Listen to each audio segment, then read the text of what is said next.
നമുക്ക് ജീവിതത്തിൽ ചെറിയൊരു സാമ്പത്തിക പ്രയാസം അല്ലേ, ഒരു ദാരിദ്ര്യം, പട്ടിണി, ഇതൊക്കെയല്ലേ ഏറ്റവും വലിയ പ്രയാസം എന്ന് പറഞ്ഞാൽ എന്താണ്? ഒരാൾക്ക് ദാരിദ്ര്യത്തിൻ്റെ ഏറ്റവും അറ്റെന്ന് പറഞ്ഞാൽ സത്യത്തിൽ എന്താണ്? തിന്നാൻ കിട്ടാതൊക്കെ എന്നുള്ളതാണ് അല്ലേ. അതാണല്ലോ അവസാനം ഒരു ദാരിദ്ര്യത്തിൻ്റെ ഏറ്റവും, ബാക്കിയൊക്കെ അങ്ങനെ ഓരോന്നോരോ നമ്മൾ കോംപ്രമൈസ് ചെയ്ത് തിന്നാൻ കിട്ടാത്തത്ര വരെ ദാരിദ്ര്യം ഉണ്ടാകുക എന്നുള്ളതാണ് ദാരിദ്ര്യത്തിൻ്റെ ഏറ്റവും അങ്ങേയറ്റത്തെ ഒരു ഫലം. നിങ്ങൾ ആലോചിച്ച് നോക്കി, ഉമർ റളിയല്ലാഹു അൻഹു പറയണേ, അള്ളാൻ്റെ റസൂലിനെ ഞാൻ കണ്ടിരുന്നു ചില ദിവസങ്ങളിൽ റസൂല് ചുരുണ്ടിങ്ങനെ കിടക്കുന്നതാണ്, ചുരുണ്ട് കിടക്കുക.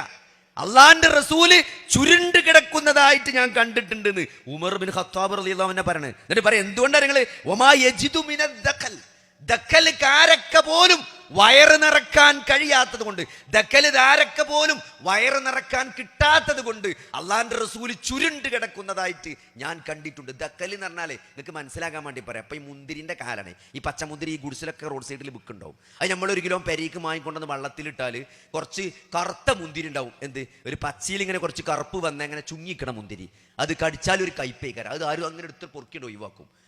ഈത്തപ്പഴത്തിൻ്റെ കൂട്ടത്തിലും അങ്ങനെ കുറച്ച് ഈത്തപ്പഴം, അങ്ങനെ ദക്കൽ എന്ന് പറയാം. ആ ദക്കൽ എന്ന ഏറ്റവും കുറഞ്ഞ് ഒഴിവാക്കണ ഈത്തപ്പഴം പോലും കിട്ടാത്തത് കൊണ്ട് അള്ളാൻ അതുകൊണ്ട് വയറ് നിറക്കാൻ പറ്റാത്തതുകൊണ്ട് അള്ളാൻ്റെ റസൂല് ചുരുണ്ട് കിടക്കുന്നത് ഞാൻ കണ്ടിട്ടുണ്ടെന്ന് അല്ലേ. ഖന്തക്ക് യുദ്ധത്തിൽ കല്ല് വെച്ച് കെട്ടിക്കണ നബി, കല്ല് വെച്ച് കെട്ടിയേക്കുക, വിശപ്പടക്കാൻ പറ്റും. നോക്കി, ആയിഷ റളിയല്ലാഹു അൻഹ ആബിസ് ബിൻ റബീഹ ചോദിക്കുന്നുണ്ട് ആയിഷ റളിയല്ലാഹു അൻഹയോട്. ആയിഷ റളിയല്ലാഹു ചോദിക്കുന്നുണ്ട്, എന്താണ് 3 ദിവസം, അതായത് നബി സല്ലല്ലാഹു അലൈഹി വസല്ലം ആല് മുഹമ്മദ് തുടർച്ചയായിട്ട് 3 ദിവസം, അതായത് ആടിൻ്റെ കുളമ്പ് കൊണ്ടുവന്നുണ്ട്. ആടിൻ്റെ കുളമ്പ് എന്താണ് നബി സല്ലല്ലാഹു അലൈഹി വസല്ലമയുടെ വീട്ടിൽ കൊണ്ടുവരുന്നതാണ്. ഈ ആൾക്കാർ കുളമ്പ് പറഞ്ഞാൽ കാല് വെറും ഒത്തുമില്ലാത്ത അടിയത്തെ കാലിനാണ് കുളമ്പ് അറിയാം. ആ ആടിൻ്റെ കുളമ്പ് 1 മാസത്തിലധികം നബിൻ്റെ വീട്ടിലുണ്ടാകുമായിരുന്നു എന്നാണ്. ഒന്നും കിട്ടാത്തപ്പോൾ കുളമ്പ് ചൂടാക്കിയാണ്ട് വെള്ളത്തിലിട്ട് ആ വെള്ളം കുടിക്കുക. നിങ്ങൾ ആലോചിച്ച് നോക്കി. അപ്പോൾ ആയിഷ ബീവി ചിരിച്ചു എന്നാണ്. എന്നിട്ട് എന്തായാലും കൊടുത്ത മറുപടി ഞങ്ങൾ തുടർച്ചയായി 3 ദിവസം റൊട്ടിയും കറിയും, ആല് മുഹമ്മദ് നബിയുടെ കുടുംബം തുടർച്ചയായിട്ട് 3 ദിവസം റൊട്ടിയും ഗോതമ്പ് റൊട്ടിയും കറി വെച്ച് കൂട്ടിയിട്ടില്ല എന്നാണ്. 3 ദിവസം തുടർച്ചയായിട്ട് ഗോതമ്പ് റൊട്ടിയും കറിയും എന്തായത് കൂട്ടി തിന്നാന് ആല് മുഹമ്മദ് അങ്ങനെ കൂട്ടിയിട്ടില്ല എന്നാണ്. അത്രയും ദരിദ്രനായിരുന്നു നബി സല്ലല്ലാഹു അലൈഹി വസല്ലം. നിങ്ങൾ ആലോചിച്ച് നോക്കി. അങ്ങനെ അത്ര, അതായത് ഒരു ദിവസം എന്താണ് അബൂബക്കർ സിദ്ദീഖ് റളിയല്ലാഹുവിൻ്റെ വീട്ടിൽ നിന്ന് ഒരു ആടിൻ്റെ കാലിൻ്റെ ഭാഗം കൊണ്ടുവന്നു. അവിടെ അർത്ഥപ്പം മകക്ക് കൊടുത്തേച്ചാണ്, നബിൻ്റെ വീട്ടിൽ കൊടുത്തേച്ചാണ്. അപ്പോൾ ആയിഷ ബീവി പറയാണ്, ഹസ്സാനബിന് കായും ചോദിച്ചപ്പോൾ ആയിഷ ബീവി പറയണേ, അത് ഞങ്ങൾ മാറി ഞാൻ അങ്ങനെ പിടിക്കും, നബി മുറിക്കും, പിന്നെ നബി പിടിക്കും, ഞാൻ മുറിക്കും, അങ്ങനെ മാറി ഞങ്ങൾ രാത്രി അപ്പം തന്നെ മുറിച്ചു എന്ന് പറഞ്ഞു.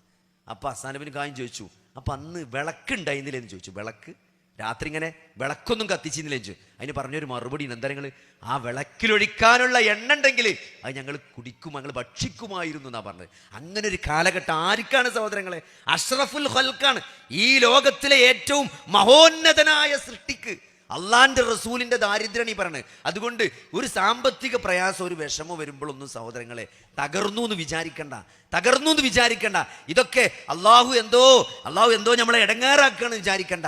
ഇതൊക്കെ സഹോദരങ്ങളെ അള്ളാന്റെ റസൂല് ഇതിനേക്കാളൊക്കെ വലിയ പ്രതിസന്ധികളെ കഴിഞ്ഞു പോയിട്ടുണ്ട്. അതിലൊക്കെ നബി സല്ലല്ലാഹു അലൈഹി വസല്ലമ നന്ദിയുള്ള അടിമയായി ജീവിച്ചു പോയിട്ടുണ്ട്. അതുകൊണ്ട് അള്ളാഹിനെ കുറിച്ച് ഒരു മോശമായ ചിന്ത ജീവിതത്തിൽ എന്തൊക്കെ പ്രയാസങ്ങൾ ബാധിച്ചാലും ഒരു വിശ്വാസിക്ക് ഉണ്ടാകാൻ പാടില്ല എന്നാണ്. അതാണ് അള്ളാഹുവും റസൂലും പ്രിയപ്പെട്ടതായി മാറുക. ഒരു പരീക്ഷണം വരുമ്പം അത് പടച്ചോന്റെ ദറജ ഉയർത്താൻ വേണ്ടി തന്നതാണ് എന്ന് ആശ്വസിക്കാൻ നമുക്ക് സാധിക്കണം സഹോദരങ്ങളെ.